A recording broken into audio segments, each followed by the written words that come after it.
저는 부모님께 백신을 전해드리고 싶습니다.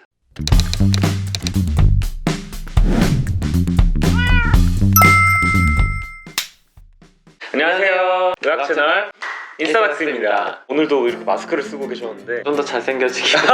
그러면 여기까지 올려야 되는 거 아니에요? 오늘 저희가 할 얘기는 저희가 지금 진짜 고민이 많아요. 저희 아버지, 어머님 세대가 지금 딱 아스트라제네카 백신의 신청 기간이에요. 주변에 많은 사람들이 백신을 맞아도 되는 것이냐, 좀 기다릴 것이냐 이런 거에 대해서 고민을 하고 계시더라고요. 그렇죠. 그거를 오늘 저희가 한번 얘기를 해보려고 합니다.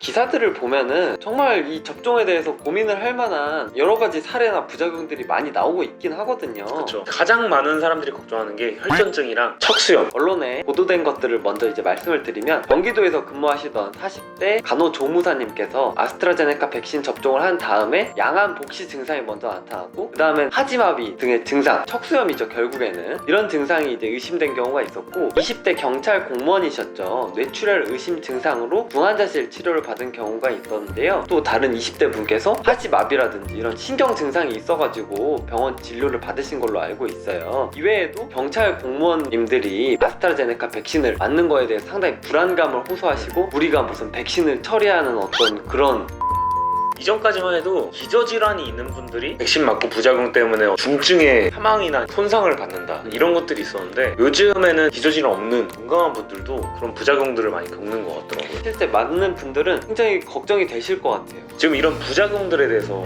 과연 이게 어느 정도로 확률로 되냐, 또 총? 백신 자체가 뭐 항상 부작용은 있었어요. 홍역, 백일에 뭐 등등의 모든 백신들이 부작용 발생 가능성이 뭐 0은 아니거든요. 독감 백신도 마찬가지고. 근데 이제 상대적으로 이전의 백신들과 비교해서 코로나 백신이 좀 더 그런 부작용 발생률이 높느냐 낮느냐, 그게 중요한 거거든요. 그쵸. 실질적으로는 조금 더 높다고 보입니다. 미국 질병통제예방센터 연구에 따르면은, 미국에서 코로나 백신을 접종한 모든 사람들을 조사를 해봤더니 가장 심한 부작용, 그 중에 아나필락시스 반응을 보인 사람은 코로나 백신을 접종한 경우에는 100만 명당 5명에서 6명 정도로 보이고요. 반면에 독감 백신의 경우 100만 명당 한 1.3명 정도로 보여서 코로나 백신이 독감 백신에 비해서 약 한 4배 정도 아나필락시스 반응이 더 잘 발생한다고 보여집니다. 그 두 가지 확률을 가지고 비교하니까 4-5배 이렇게 되지, 원래부터 확률이 좀 낮긴 해요. 낮은 확률을 가지고 비교를 하니까 4-5배가 이렇게 되는 건데, 워낙 수치 자체가 낮으니까 사실 몇 명만 더 나와도 수치가 2배, 3배 이렇게 뛰니까 이렇게 발생 비율 자체가 높진 않죠. 저희가 이런 확률적인 거를 숫자로만 얘기하니까 잘 와닿지가 않아서 그런데, 좀 와닿게 좀 설명을 해주시면 어떻게 되죠? 일반적으로 교통사고 발생이랑 이제 비교를 많이들 하시는데, 우리나라의 작년 교통사고 통계는 10만 명당 6.5명의 사망률을 보였거든요. 근데 아스트라제네카하고 비교를 하면 100만 명당 1명 정도가 사망에 준할 정도의 심각한 부작용을 보였기 때문에 교통사고로 인한 사망 발생 가능성보다는 상당히 낮다고 보여지고요. 많이들 걱정하시는 부작용 중에 하나인 혈전증 같은 경우에는 10만 명당 2명으로 교통사고랑 비교하면 4분의 1 미만이라고 보여집니다. 근데 그렇게 얘기하면은 되게 적은 확률이잖아요. 우리가 길 걸어다니면서 교통사고 날 거를 걱정하면서 다니는 분들은 별로 없잖아요. 그렇죠. 네. 부작용이라는 게 의료사고 뭐 이런 것도 가능성이 극히 낮고, 그런 가능성이 굉장히 낮지만 실제 발생하는 피해자 입장에서는 그게 그냥 수치가 아니고 전혀 다른 얘기거든요. 어떤 확률이든지 저한테 적용되면 100%다. 그렇죠. 이런 얘기가 있죠. 피해자들은 뭐 이렇게 숫자적으로만 얘기할 문제는 아닌 것 같아요. 실질적으로 그 부작용의 가능성이 다른 백신보다 조금 높은 것은 사실이기 때문에 그거에 대해서 걱정하는 게 어떻게 보면 당연한 것으로 생각이 됩니다.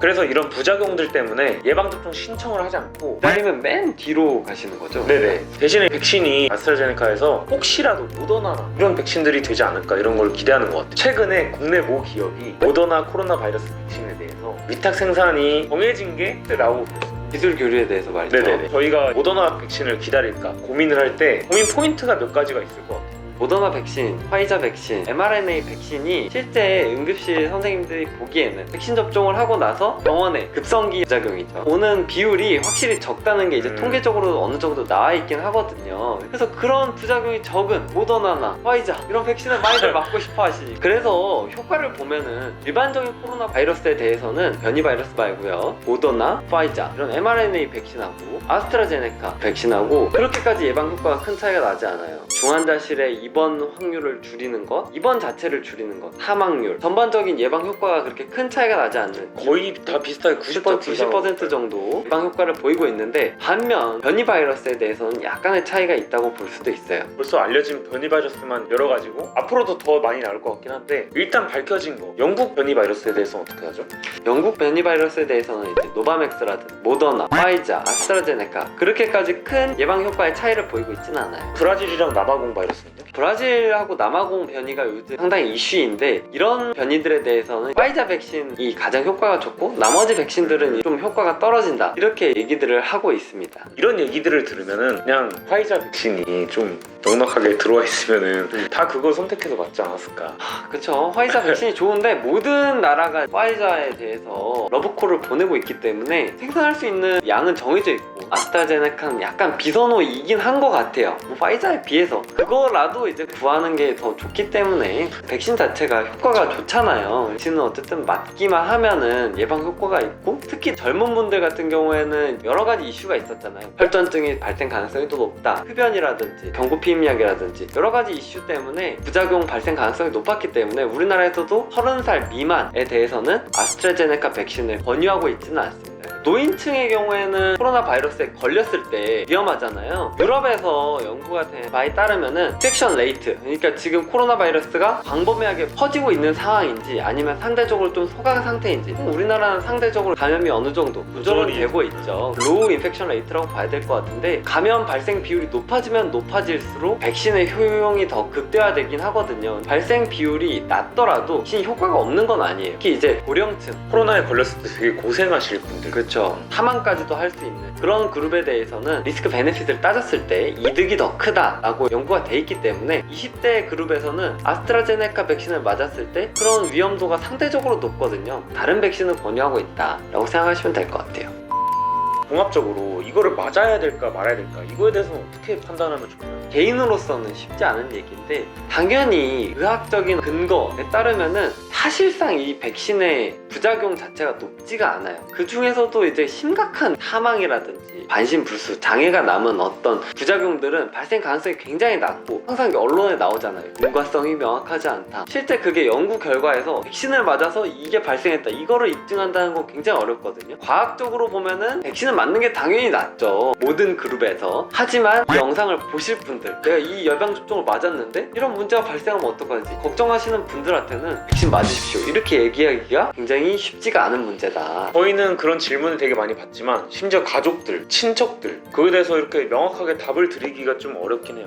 혹시 코로나 바이러스에 걸리면 해섬유화라든지 뇌졸중이라든지 그쵸. 이런 심각한 부작용들도 사망도 할수 있고. 그런 부작용들이 보고가 많이 되고 있고, 이거는 사실 과학적인 어떤 근거가 있는 내용이거든요. 코로나 바이러스는 고령층에 굉장히 위험한 영향을 미칠 수 있기 때문에 부모님들이 코로나 바이러스에 걸린다고 생각하면 굉장히 백신을 권유를 해드리는 게 맞지만, 혹시 걱정하는 부모님들께 이 백신 맞으십시오 이렇게 자신있게 말하기에는 그거는 또 쉽지 않다. 다른 거꾸로 문제다. 얘기하면은 이제 백신의 부작용이 만약에 발생했을 때 확률이 되게 낮더라도 이렇게 되기 때문에 결국 모든 게 리스크 베네핏이죠. 더 의학적인 근거에 따라서 저는 부모님께 백신을 맞으라고 권해드리고 싶습니다. 아, 그렇습니다. 저는 이 백신을 네. 맞으라고 부모님께 권유드릴 겁니다. 어쨌든 코로나 백신에 대해서 고민들이 굉장히 많으실 텐데, 여러 가지 정보를 다 취합하셔서 걱정하시는 모든 분들이 더 현명한 선택을 하셨으면 좋겠어요. 그리고 본인이 선택을 하셔야지 또 후회가 남지 않기 때문에, 그쵸. 의사들은 이제 그런 거에 대해서 정보만 전달해 줄 수 있을 뿐이지 이렇게 하십시오 이렇게 하기가 사실 굉장히 어렵거든요. 그렇죠. 혹시 저희 영상이 유익하셨다면 구독과 좋아요, 알림 설정 부탁드립니다. 부탁드릴게요. 지금까지 인사락스였습니다. 감사합니다.